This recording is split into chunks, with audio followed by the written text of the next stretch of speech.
वर्तमान सुभद्रा योजन आसला बड़ खबर। खूब शीघ्र खाता को आसिब सुभद्रा योजनार टंका, पुणी मिलिब सुभद्रा टंका। एने बड़ घोषणा करछंती मोहन माझी। ए प्रथम किस्तिर चतुर्थ पर्याय टंका समस्त खाता को आसिब। 1 कोटी हिताधिकारी को मिलिब सुभद्रा टंका, एने घोषणा करछंती मोहन माझी। तेबे पूर्वरु प्रथम किस्तिर तृतीय पर्याय टंका हिताधिकारी खाता को आसी सारिछि। आ जनवरी मासरे आसिब बोली चतुर्थ पर्याय टंका कहा जाउथिला। ए चतुर्थ पर्यायर टंका हिताधिकारी संख्या 1 कोटी छुईब। आउे आसंता मार्च 1 बेले 1 कोटी महिला को ए सुभद्रा योजनार द्वितीय किस्तिर टंका आसिब। तेबे सबुठु बड़ कथा है जे 5,11,000 महिलांकर केवाईसी त्रुटि अछि। ए जांच चलिथिबारु चतुर्थ पर्यायर टंका आसंता फेब्रुआरी रे मिलिबाकू जाउछि।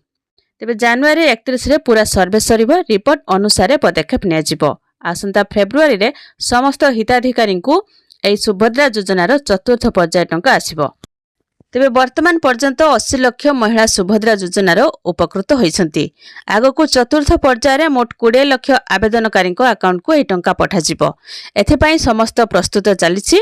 सुभद्रा योजना को नहीं समीक्षा बैठक पर प्रभाती परिडा कहिसंती एथिरे केही जणे भी वंचित हेबे नाही, समस्त को ए सुभद्रा योजनार टंका मिलिब।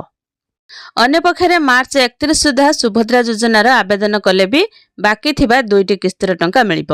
2024-25 पई आवेदनर शेष तारीख रही आसंता मार्च 31 तारीख। यार भितरे जो माने भी आवेदन करिवे समस्त को 2टी किस्तिर टंका प्रदान कराजिब। वर्तमान सुधा ए योजनार 1 कोटी 6 लाख रु अधिक आवेदन पंजीकृत होईछि। तेबे आसंता मार्च 31 तारीख सुधा 2024-25 आर्थिक वर्षर ए सुभद्रा पंजीकरण शेष हेबो बोली निष्पत्ति होईछि। जदि आपण माने ए पर्यंत ए योजनार टंका पाइ नाहंती तेबे आपण मानकु फेब्रुआरी मासरे टंका मिलिबो। आ आपण माने ए टंका पाइछंती कि नाही कमेंट रे जणेबे।